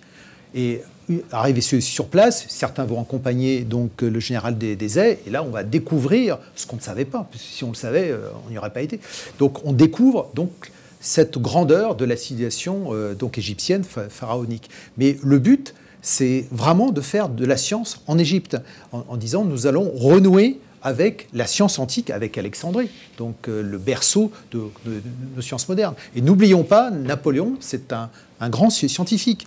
Et n'oublions pas tous les scientifiques qu'il a favorisés, comme Fourier, Joseph Fourier. Si votre téléphone portable il fonctionne aujourd'hui, c'est grâce à Joseph Fourier, préfet de l'Isère, qui a accompagné donc Napoléon donc en Égypte et qui était le président justement donc de ce cénacle scientifique donc en Égypte. Et des scientifiques, il y en a d'autres en astronomie, je pourrais vous en parler encore plus longuement. Il a même nommé des scientifiques ministre de l'Intérieur, un astronome ministre de l'Intérieur comme Laplace. Il fallait oser, mais il l'a quand même fait. Donc il y a tout cet aspect scientifique qu'il ne faut surtout pas négliger chez Napoléon. Un lointain écho de l'expédition d'Égypte, ce sera Champollion, qui, français, fasciné par l'expédition d'Égypte, finirait. Mais ça sera après. Ça sera après, dans les années 1840, quelque chose comme ça. Voilà, mais sera en 1832, voilà. 32, c'est ça. Voilà. Et découvrira, enfin, sera le premier à déchiffrer des. Absolument. Et ce qu'il ne faut pas oublier, c'est que l'Égypte moderne, elle est née à ce moment-là. N'oublions pas que c'est l'Égypte se libère donc de l'empreinte turque, disons pas à le dire, surtout en ce moment, et l'Égypte devient doucement un pays moderne. D'autres scientifiques vont revenir en Égypte, et c'est la grande époque égyptienne de la France égyptienne. La France, elle est restée présente en Égypte tout le 19e siècle. Et le canal de Suez. Petit écho quand même en faveur de Napoléon III. Voilà. Si un canal de Suez, c'est grâce à la France et à Napoléon III. La francophilie générale qui s'est développée en Égypte, voilà, y compris dans le mobilier retour d'Égypte de Napoléon. Après l'Égypte, il va en Syrie, je crois. Absolument, il va monter jusqu'en Syrie, la bataille du Mont Tabor. Vous imaginez ce que ça peut être dans la France de l'époque. On se souvenait quand même un petit peu de sa culture chrétienne. Napoléon qui va à Nazareth. Vous imaginez un petit peu l'écho que ça peut avoir. Et c'est pour ça qu'il a toujours dit, si j'avais réussi à Jaffa et à Saint-Jean d'Acre, je me serais peut-être pas arrêté là et peut-être que je serais jamais revenu en France. Il se sentait pas particulièrement destiné à revenir en France. Mais voilà, la destinée en a voulu autrement. Mais il était très fasciné par Alexandre le Grand, notamment. Alors, on a parlé de l'échec de l'expédition espagnole. Un mot sur l'échec de la campagne de Russie, peut-être. La campagne de Russie, au départ, c'est la campagne de Pologne. C'est pour libérer la Pologne. Il ne faut jamais oublier ça. Et c'est pour ça qu'en Pologne, encore une fois en 1921, on célèbre donc le 5 mai 1921. Il y a de grandes manifestations. Il y a 200 000 Polonais qui vont défiler devant l'ambassade de France. Donc le 5 mai 1921. Vous imaginez un petit peu. Parce que Napoléon, c'est le libérateur. Oui, le libérateur de la Pologne. Et on s'en souvient. Et c'est lui qui va apporter la première indépendance de la Lituanie. Les Lituaniens, aujourd'hui, ils le savent aussi. Parce que c'était donc une conquête d'Alexandre Ier. Petite parenthèse, Alexandre Ier, lui, il fait la conquête de la Finlande, de la Pologne, de la Bessarabie, de l'Alaska, du Caucase. On ne lui reproche rien, Alexandre Ier. Tout ça, c'est normal. Ça, c'est des conquêtes qui sont tout à fait légitimes. Bref, petite parenthèse. On n'en parle jamais, bien évidemment. Et donc, c'est la libération. Mais il pensait s'arrêter donc aux frontières, la frontière donc de l'Empire russe. On sait ce qui s'est passé, donc il a dû aller jusqu'à Moscou, ce qui a été donc une erreur stratégique, bien évidemment. Alors, pour terminer sur les sujets qui fâchent, on va avoir tout éclusé, mais j'en ai encore deux à vous poser pour vous titiller. Certains font remarquer que Hitler a fait la même chose que Napoléon, c'est-à-dire qu'il a, avec l'opération Barbarossa, il a envahi l'Union soviétique en juin 1942, et de même que Napoléon avait envahi la Russie qui avait été son ami, paraît-il, le tsar Alexandre Ier, en juin 1812. Ils ont été d'ailleurs l'un et l'autre vaincus par le général Hiver, comme on dit. Alors, qu'est-ce que vous pensez de cette comparaison que certains esprits malveillants font entre Napoléon et Hitler ? Ah oui, alors ça, c'est la sempiternelle réduction ad Hitlerum. Donc évidemment, Napoléon n'a pas pu échapper à le point Godwin, le fameux point Godwin. Napoléon. Alors j'en profite, d'ailleurs, on compare pratiquement tous les chefs d'État à Napoléon. Pas de raison qu'on n'ait pas comparé Hitler également à Napoléon. Non, alors il n'y a strictement aucun rapport entre Hitler et Napoléon, évidemment. C'est une absurdité complète, au même sens que traiter Napoléon d'antisémite, c'est complètement ridicule. Tout simplement parce que, à tous les points de vue, je veux dire, Napoléon diffuse des idées de liberté, d'égalité. C'est exactement l'inverse, la démarche d'Adolf Hitler. Le background de Napoléon n'a rien à voir avec le background d'Hitler. Enfin, il n'y a aucun point de rapport entre Napoléon et Hitler. Le seul point commun, c'est effectivement, malheureusement, cet échec de Napoléon face à la Russie, et évidemment le drame russe pour Adolf Hitler. Mais là, j'aimerais faire plaisir à nos amis néo-staliniens en citant leur idole qui règle le problème entre Hitler et Napoléon, puisque Joseph Staline, le grand Joseph Staline, chers amis néo-staliniens, nous disait: Hitler ne ressemble pas plus à Napoléon qu'un petit chat ressemble à un lion, car Napoléon combattit les forces de réaction en s'appuyant sur les forces de progrès, tandis qu'Hitler, bien au contraire, s'appuie sur les forces de réaction pour combattre les forces de progrès. Je pense que ça répond. Pour une fois, Staline a résumé le sujet. Voilà, fermer le banc, c'est complètement ridicule. D'accord. Alors, deuxième question. Et pour répondre à toutes ces attaches, ça veut dire que j'assume tout. En tant que membre de la famille, j'assume tout. Comme Napoléon assumait tout de Clovis au comité de salut public, j'assume tout l'héritage napoléonien, même les parts les plus sombres. Deuxième reproche que l'on fait à Napoléon, c'est quand même d'avoir établi une société de surveillance policière, autoritaire. On reproche Fouché, on reproche... D'ailleurs, mon petit doigt m'a dit que Fouché et Talleyrand en pinçaient un peu pour votre ancêtre et qu'ils avaient envisagé de remplacer Napoléon par le prince Murat. Je me trompe ? C'est exact, c'est vrai. Alors là, pour le coup, c'est absolument exact. Vous auriez pu descendre d'une altesse impériale. Alors. Eh ben, allez savoir. Et alors d'abord sur l'autoritarisme. J'en viens ensuite au choix de Murat comme successeur de Napoléon, de l'empereur. Sur l'autoritarisme. Alors effectivement, assez logiquement, on est en droit de considérer que Napoléon est un chef d'État autoritaire, parce que c'est vrai. C'est un chef d'État autoritaire. En revanche, ce n'est pas du tout un dictateur. On n'est absolument pas dans une dictature. On est dans un État centralisé, fort, mais qui répond à un État de droit. Napoléon a mis en place tout un corpus, tout un corps juridique et tout un corps législatif que nous avons cité, hein, les cours d'appel, les cours de cassation, le tribunal, le Sénat, etc., qui va respecter toutes les décisions de Napoléon, seront passées par tous ces corps législatifs. Il respectera systématiquement l'état de droit. Systématiquement. Il a mis en place un État effectivement assez autoritaire, à la demande d'ailleurs de la Révolution, puisque vous savez que le 18 Brumaire, le coup d'État de Napoléon, quand Napoléon devient premier consul, n'est pas une initiative de Napoléon. Ça aussi, ça fait partie des raccourcis qu'on fait. C'est M. Sieyès, l'abbé Sieyès, qui est un des initiateurs de la Révolution française tout court, qui, voyant que le directoire, la constitution du directoire ne fonctionnait pas, faisait un pays beaucoup trop instable, corrompu jusqu'à l'os, et beaucoup trop instable, se dit il faut changer le régime pour aller vers un consulat. Ce n'est pas une idée de l'empereur, de Bonaparte à l'époque, c'est une idée de Sieyès, pour un régime plus fort, plus stable, à la tête duquel il nous faut un sabre, il faut un général. Donc c'est l'initiateur, un des grands fondateurs de la Révolution française, l'abbé Sieyès, qui veut mettre un sabre. À l'époque, il y en avait plein de sabres disponibles, c'est ce que le président Blondel le rappelait. Il y avait Lafayette, il y avait Joubert, il y avait Moreau. Et il se fait que, pour des questions historiques, c'est tombé. Enfin, Joubert se fait tuer sur le champ de bataille, Moreau par rapport en vrac. Donc c'est Bonaparte qui sera choisi pour être le représentant du coup d'État. Coup d'État, d'ailleurs, je profite pour le rappeler, où Murat sauve la vie de Napoléon. Il a pas fallu un peu pousser, je crois, un peu à la roue. Oui, alors en fait, Bonaparte, le 18 Brumaire, il était au bord de tomber dans... Le 18 Brumaire, de tomber dans les pommes, absolument. C'est qu'en fait, le 18 Brumaire, Bonaparte est un légitimiste dans le sens où il aime l'état de droit. Et là, d'un seul coup, on lui demande de faire un coup d'État. C'est aussi étrange que ça puisse paraître, c'est pas son truc.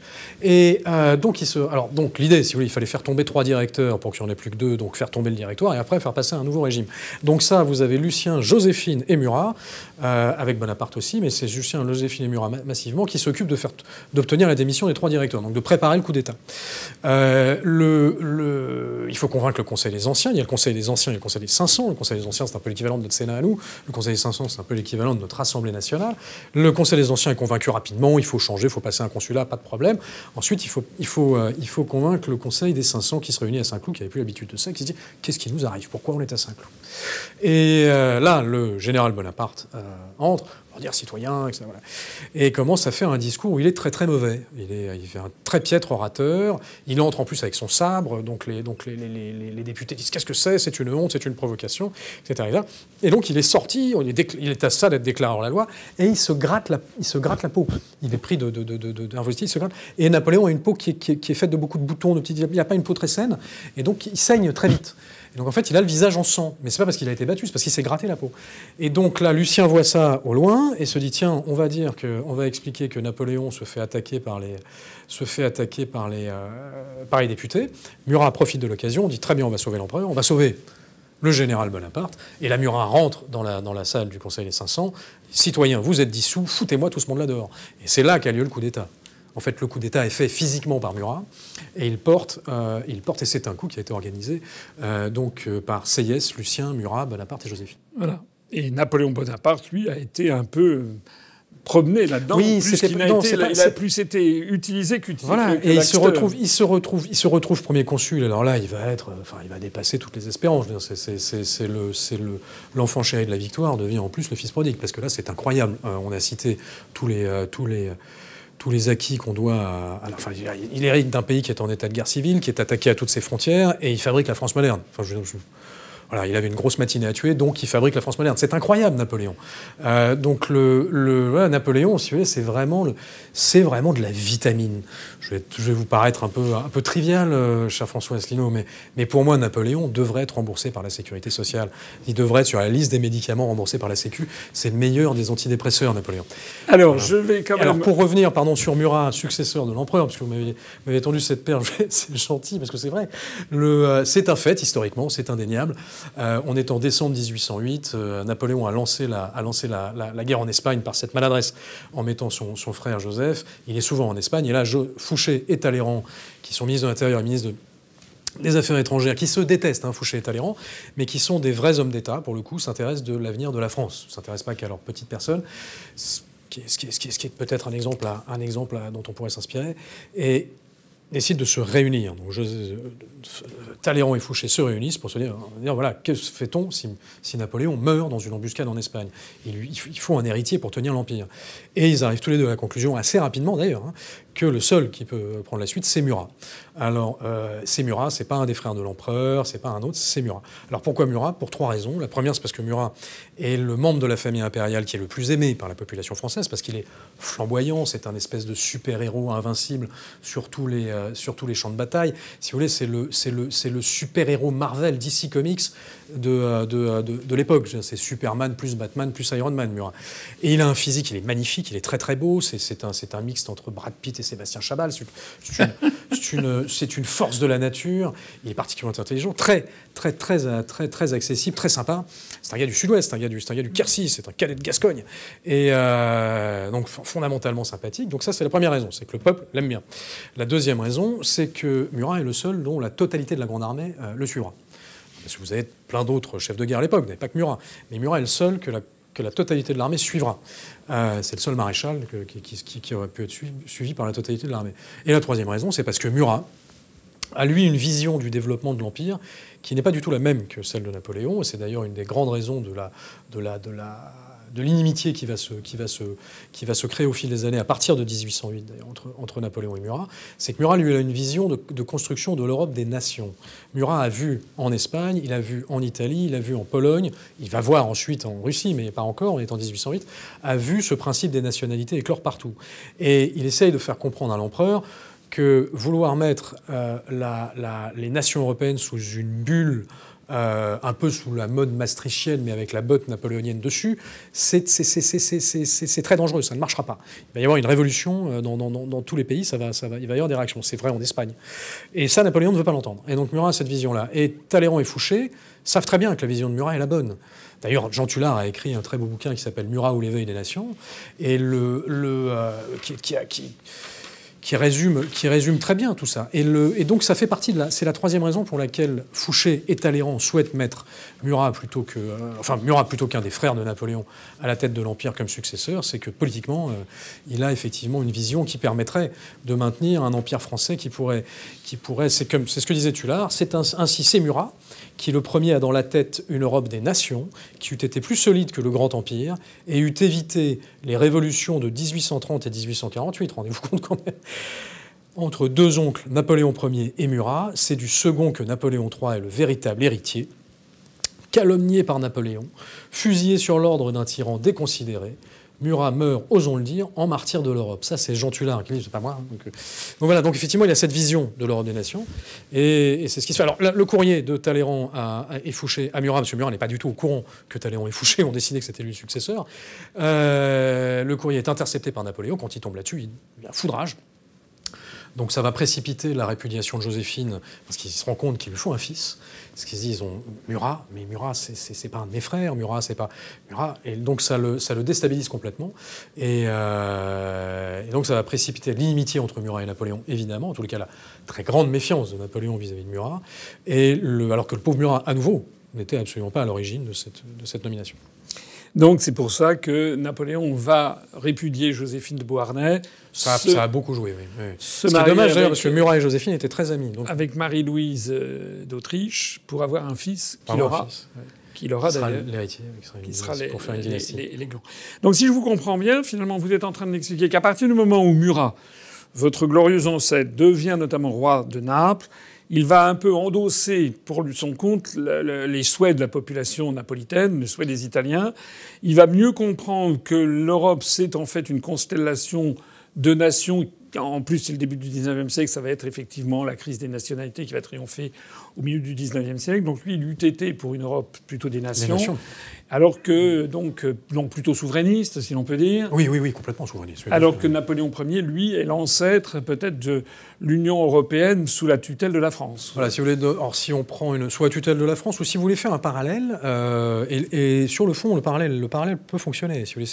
Si on considère qu'il y a une forme de confiscation du pouvoir par l'État maastrichtien, il y avait une forme de confiscation du pouvoir par Napoléon sur les nations qui étaient sous sa domination.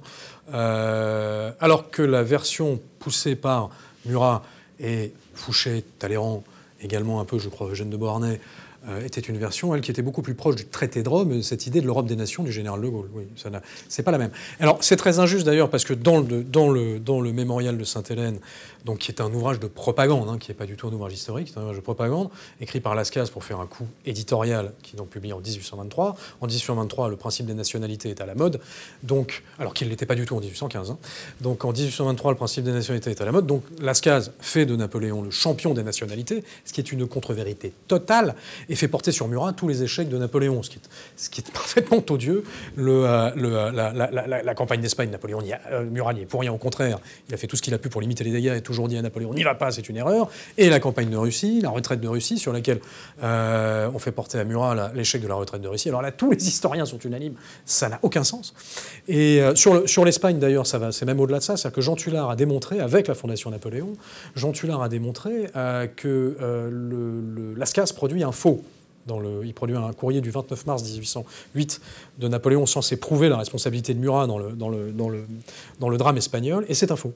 Donc en fait, ils ont produit un faux pour accabler Murat, donc c'est une manipulation historique grossière en 1823, c'est lamentable, mais c'est resté dans les esprits. Voilà. Donc aujourd'hui, vous avez encore Murat, le boucher de Madrid, machin, c'est complètement fou. Et c'est historiquement complètement fou. Et bien sûr, évidemment, après, la fameuse histoire de la trahison, sur laquelle, alors là, pour le coup, Pierre Brandade, de la Fondation Napoléon, a démontré de façon éclatante que Murat n'a absolument pas trahi l'empereur, c'est un renversement d'alliance. Et au contraire, Murat, qui justement en 1814, quand l'empereur est à l'île d'Elbe, Murat est roi de Naples. Le congrès de Vienne l'a validé comme roi de Naples. Donc l'empereur, c'est terminé, c'est fini. Murat est roi de Naples, l'empereur est à l'île d'Elbe. Et qu'est-ce que fait Murat ? Il aide l'empereur à fuir l'île d'Elbe, et donc il remet tout en jeu. Donc Murat a tout à perdre, et il perd tout.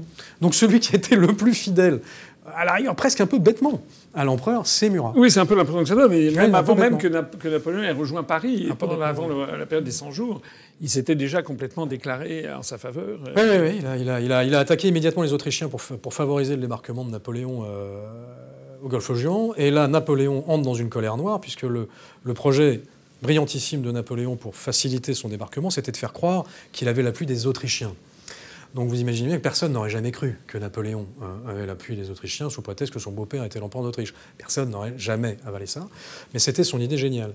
Et il avait simplement complètement oublié de prévenir Murat que c'était son idée géniale. Donc Murat, lui, très logiquement, pour favoriser le débarquement, pour la fuite de Napoléon, attaque les Autrichiens pour créer un fond. Et ça, Napoléon va lui reprocher. Donc il dira, bon, écoute Murat, moi, je remonte à Paris, toi, tu restes là, tu restes dans le sud, je ne veux plus le voir, etc. C'est pour ça qu'il n'aura pas Murat avec lui pendant le vol de l'Aigle et surtout à Waterloo. Et il va, là, pour le coup, l'empereur s'en mordra les doigts assez amèrement, jusque dans le mémorial de Sainte-Hélène, d'ailleurs, pour le coup. De ne pas l'avoir eu à Waterloo. Ah oui, parce que si Murat avait été à Waterloo, ça aurait été... Alors, parmi les gens qui nous écoutent, qui sont très nombreux et qui viennent de tous les horizons, je sais qu'il y en a qui sont plutôt royalistes, soit légitimistes, partisans de Louis de Bourbon, il y en a quelques-uns, soit partisans du comte de Paris.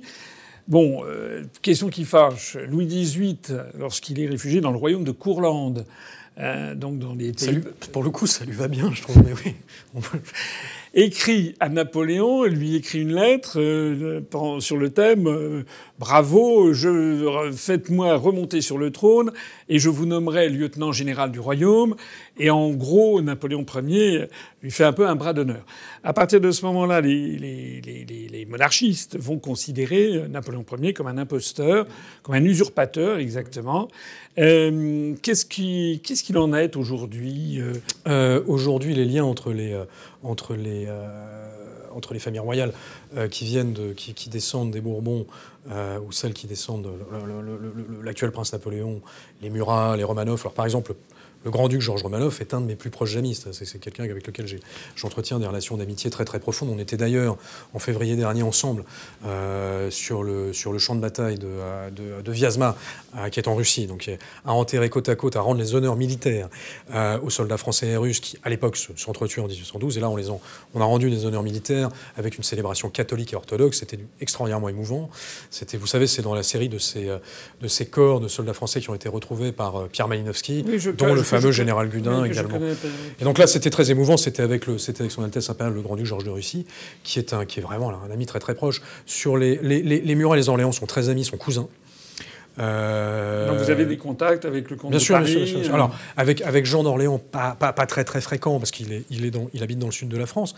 En revanche, avec ses cousins, notamment avec Foulques, avec une de ses tantes qui s'appelle Chantal, avec certains de ses cousins comme Axel, où je suis en contact très régulier. C'est pour le coup, c'est des amis proches. Et voilà, donc non, il y a plus aucun problème. Non, il vous reproche pas la lettre. Reprocher la laine.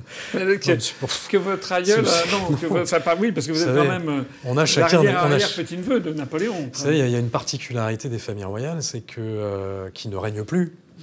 Un, c'est qu'elles ne règnent plus, et deux, c'est qu'il faut bien qu'elles gagnent leur vie. Donc, si vous voulez, on a quand même d'autres petits sujets de préoccupation que de dire, je me rappelle en 1808, dans le château de Courlande. Oui, d'accord. Et le dernier des prétendants au trône, c'est-à-dire Louis XX, oui. Vous l'avez déjà rencontré ? Non, jamais. J'ai jamais eu l'occasion de le rencontrer. Mais il a franchement l'air sympa. Il a l'air très, très, très, très sympathique. Alors, il est temps d'arriver un petit peu à la conclusion.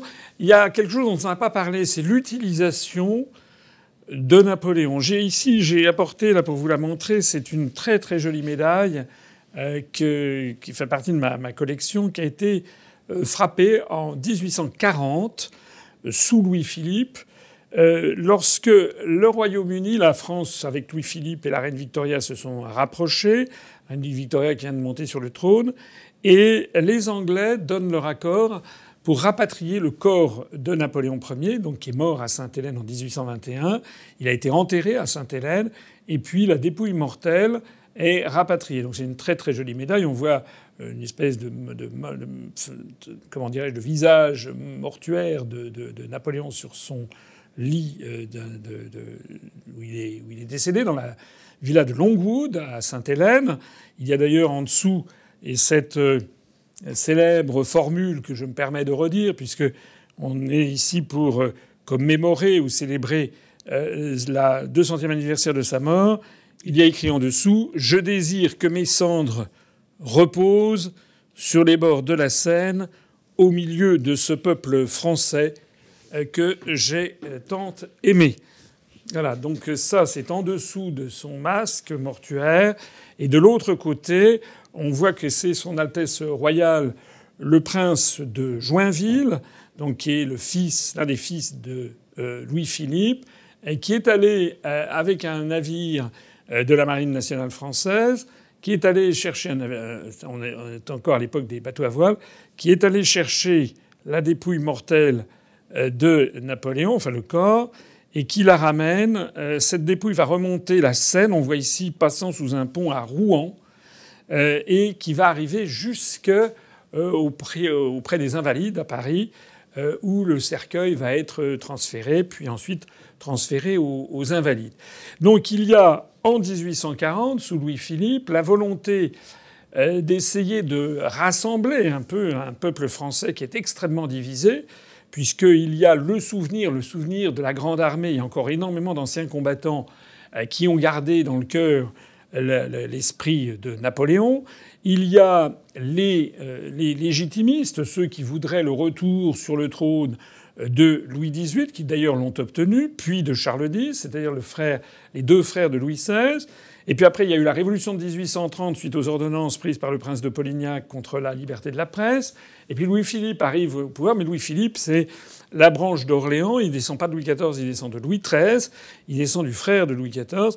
Et il descend surtout du cousin de Louis XVI, de Philippe duc d'Orléans, qui s'était fait appeler Philippe Égalité et qui, comme vous le savez, a voté la mort du roi en janvier 1793, ce qui fait que pour les légitimistes, c'est un régicide et qu'il n'est plus régnicole, c'est-à-dire qu'il ne peut plus désormais régner sur la France. C'est le début de cette grande division entre les monarchistes français, entre les blancs d'Espagne et les blancs d'eux, comme on disait à la fin du XIXe siècle, en tout cas entre les légitimistes et les orléanistes.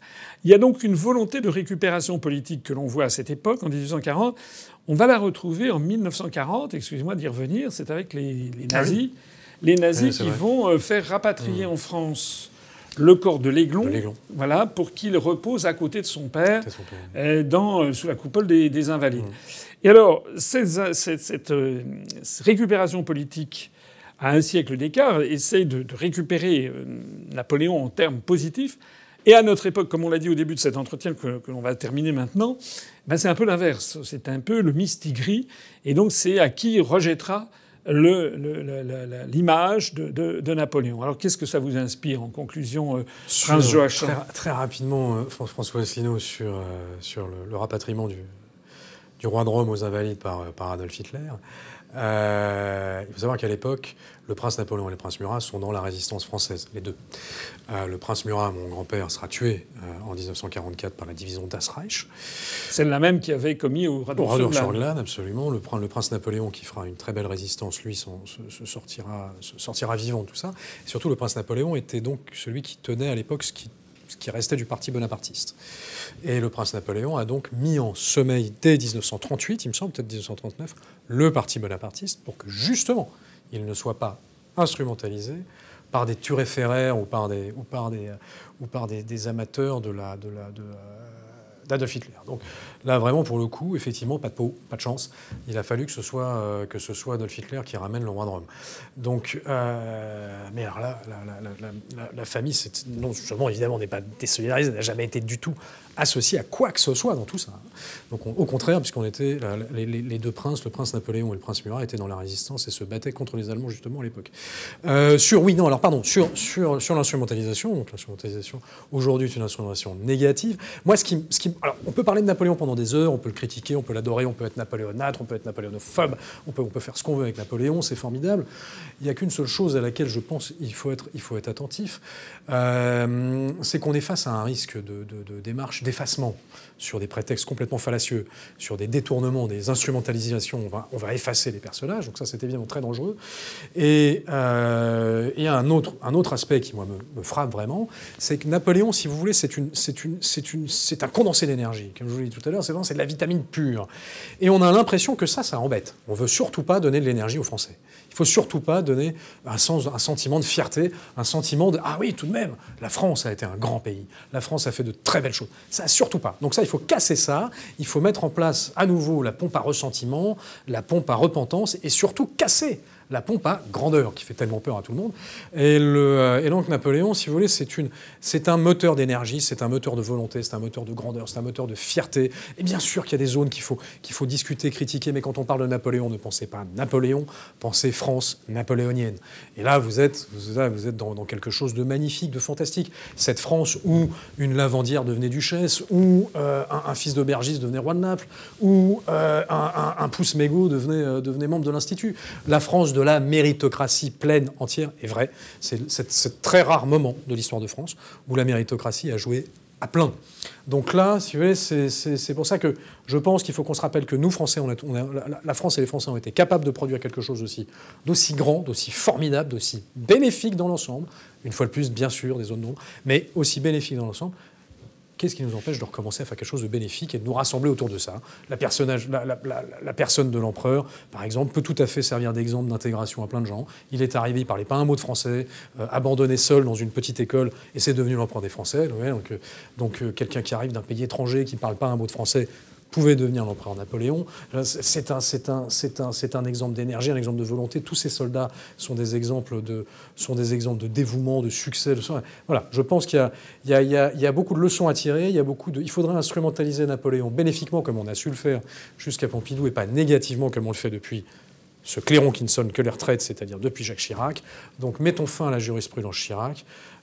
Que le président Macron fasse une jurisprudence Macron et qu'il relance le sentiment de fierté parmi les Français. C'est tout ce que je vous souhaite. Je ne sais pas s'il le fera. Il s'est engagé à faire un discours sur Napoléon. On verra si ce sera un discours de déconstruction, si ce sera un discours du en même temps ou si ce sera un discours de fierté, de dynamique, de vitamine. Et si enfin on sera... Vous y croyez vraiment? Je veux dire, quand vous voyez qu'on a comparé François Hollande à Napoléon, oui. ou Macron à Napoléon, vous y croyez vraiment? Alors, comparaison n'est pas raison, là, c'est le moins qu'on puisse dire. Oui, François Hollande et Napoléon. Oui, c'est intéressant. C'est un journal espagnol, je crois, qui a trouvé des... Alors, je vais vous dire, même sur la fin de sa vie, il n'y avait pas de ressemblance, même physique, entre François Hollande et... Sur la fin de la vie de Napoléon, entre François Hollande et Napoléon. Non, là, je vois vraiment pas le rapport entre François Hollande et Napoléon. Non, Macron peut être comparé à Louis-Philippe. Ça, oui, c'est vrai. J'ai au contraire, Louis-Philippe, j'ai rien contre Louis-Philippe. Hein, je vous dis, je suis plutôt orléaniste. Non, j'ai rien contre Louis-Philippe, mais non, je pense pas qu'on puisse le comparer à Napoléon. Je sais que, oui, alors ok, il est jeune, il est dynamique. Bon, très bien, mais d'une façon générale, en politique, les gens commencent jeunes et dynamiques. On va pas tous les comparer à Napoléon. Bon, merci beaucoup. En tout cas, pour conclure, je voudrais revenir un instant sur ce que vous avez dit, parce que je crois que c'est important de le souligner. C'est que Prince Joachim, donc, qui est de la maison Murat, qui sera, quand votre père sera décédé, vous serez le chef de famille, donc vous serez le 9e prince Murat. Eh bien, son grand-père est mort en 1944, fusillé par la division Das Reich, les nazis. Votre père n'était pas encore né.